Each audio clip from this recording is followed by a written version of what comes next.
Hello दोस्तों, तो कैसे हैं आप सब लोग। मुझे पूरी उम्मीद है कि आप लोग होंगे खैरियत से। तो गाइज़, आज की वीडियो में हम बात करने वाले हैं कि क्या वजह है कि दागिस्तान के जो फाइटर हैं वो यूएफसी के अंदर इतने ज़्यादा डोमिनेटेड हैं। कोई भी फाइटिंग स्टाइल उनके सामने चल ही नहीं पाता है, चाहे वो अमेरिकन रेसलिंग हो, चाहे वो ब्राज़ीलियन जिजिट्सू हो।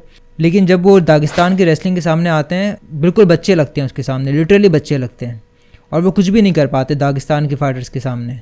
जबकि अमेरिकन के अंदर रेसलिंग का बहुत बड़ा एक ट्रेंड है और सब वहाँ पर रेसलिंग सीखते हैं। ओलंपिक रेसलर निकलते हैं अमेरिका के, गोल्ड मेडलिस्ट, लेकिन वो भी जब दागिस्तानी के सामने आते हैं तो वो कुछ भी नहीं कर पाते। आखिर इसकी वजह क्या है? क्या ये दागिस्तान के बैकग्राउंड की वजह से होता है? क्या वो एक पहाड़ी इलाका है इस वजह से होता है? या फिर वो मुसलमान फाइटर हैं सारे के सारे, तो मुस्लिम होने की प्रैक्टिस उनको इतना बेटर बनाती है? तो इस वीडियो के अंदर मैं आपको बताऊंगा कि क्या वजह है कि किस वजह से दागिस्तान की रेसलिंग जो है वो इतनी ज़्यादा बेटर है। और अगर आप खुद भी फाइटर हैं और यूएफसी सीखना चाहते हैं तो ये वीडियो आपके लिए बहुत काम आने वाली है, आपको भी वो रेसलिंग के अंदर मदद करेगी। तो गाइस, ये स्टार्ट ऐसे होता है कि दागिस्तान जो है, दागिस्तान और चेचनिया, ये दोनों बिल्कुल बराबर में हैं एक दूसरे के, और दोनों रशिया का पार्ट हैं। और हम सब जानते हैं कि दागिस्तान के अंदर खबीब की पूरी फैमिली है, खबीब नurmagomedov, इस्लाम मखाशेफ उनका दोस्त है, बाकी उमर हो गया और उस्मान हो गया, ये कज़न्स हैं खबीब के। तो ये पूरी की पूरी फैमिली दागिस्तान से आती है।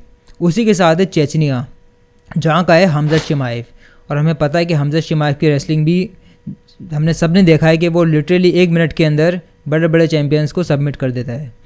और इन्हीं के आसपास जॉर्जिया का इलाका भी आता है, जहाँ पर हम देखने को मिलता है मिराब दिवालिशवली जैसे फाइटर्स। तो वजह क्या है कि किस वजह से इनकी रेसलिंग इतनी बेटर होती है?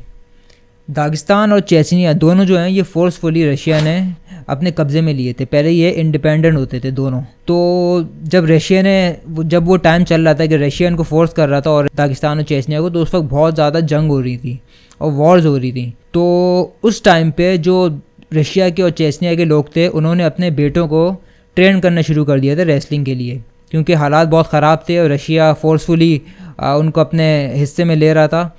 तो वहाँ के लोगों ने अपने बच्चों को ट्रेन करना शुरू कर दिया था कि वो रेसलिंग सीखें, ताकि अगर कोई मसला हो, कोई जंग हो जाए, कोई भी तरीके के हालात कुछ भी हो सकते हैं जंग के टाइम पे, तो आपको पता ही है, तो हमारे बच्चे ऑलरेडी ट्रेंड हो। तो जिस तरीके से अपना पाकिस्तान, इंडिया, बांग्लादेश में हम लोग क्रिकेट खेलते हैं, या कोई भी हम लोग बच्चों के बचपन में जो गेम खेलते थे छोटे मोटे, पकड़म पकड़ाई खेलते थे और इस तरीके के लूडो खेलते हैं हम लोग, तो ये सब खेल वहाँ पर नहीं होते थे, वहाँ सिर्फ रेसलिंग ही होती थी। तो अगर आप कोई बच्चा वहाँ पर अपने मज़े के लिए बाहर खेलने जा रहा है तो वो भी रेसलिंग करेगा, और टीनेज हो या प्रोफेशनली भी आप वहाँ रेसलिंग ही सीखते थे। तो वहाँ के जो लोग थे उन्होंने अपने बेटों को इतना ट्रेन कर दिया था फाइट लड़ने के लिए।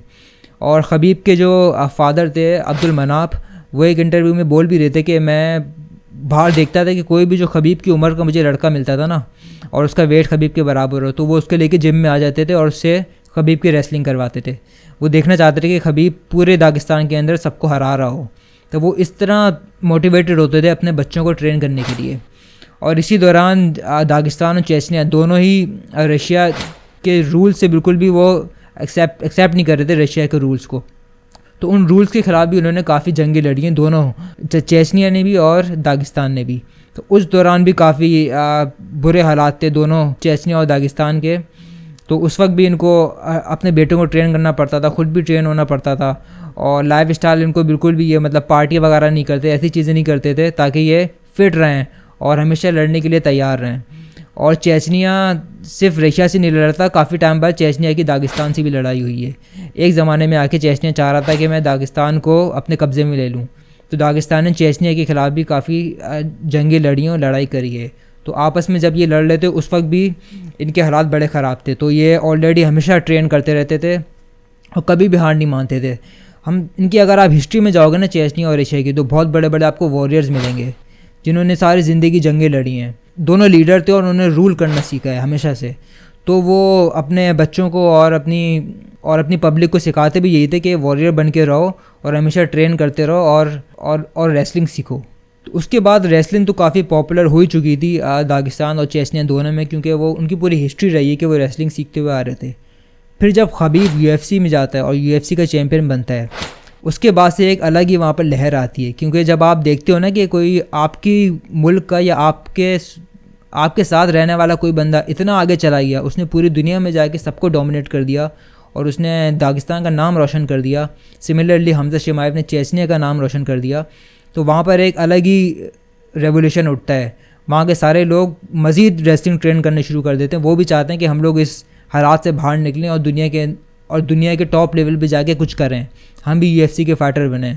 उसके बाद से जो बहुत सारे फ़ाइटर्स और बहुत सारे लोग सारे खबीब बोलता है कि दागिस्तान के अंदर सारे जिम इस वक्त भरे होते हैं रेसलिंग के। सिमिलरली चेचनिया में भी।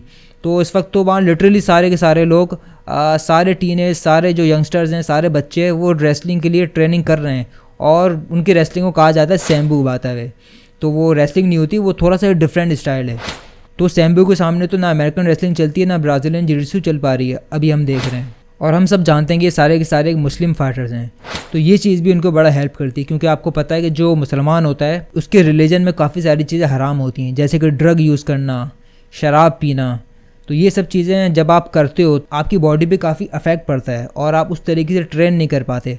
हमारे सामने मिसाल है जॉन जोन्स जैसा ग्रेटेस्ट फाइटर, लेकिन वो कितनी बार ड्रग की यूज़ की वजह से पकड़ा गया है। कभी वो कोकेन ले रहा होता है, कभी दूसरी ड्रग्स ले रहा होता है। और काफ़ी सारे फाइटर हैं। निक डियाज अभी वो लिटरली वो मतलब रिहाब में गया था क्योंकि वो शराब का एडिक्ट हो चुका है। और ऐसे बहुत सारे फाइटर हमें देखने को मिलते हैं जो कि ड्रग की वजह से लिटरली बर्बाद हो जाते हैं, क्योंकि ये सारे के सारे मुसलमान फाइटर हैं। तो ये इन चीज़ों से ऑलरेडी दूर रहते हैं। तो ये चीज़ उनको बड़ा हेल्प करती है एक अच्छा फाइटर बनने में। हिस्ट्री तो उनकी ऑलरेडी होती ही है, क्योंकि ये बचपन से वॉरियर हैं, बचपन से ट्रेन करते हुए आ रहे हैं। तो ये एक्स्ट्रा ऑर्डिनरी फाइटर तो हैं ही। और इसके साथ साथ जब ये मुसलमान भी हैं तो इनका रिलीजन भी इनको काफ़ी हेल्प करता है एक अच्छा इंसान बनने में और एक अच्छा फाइटर बनने में।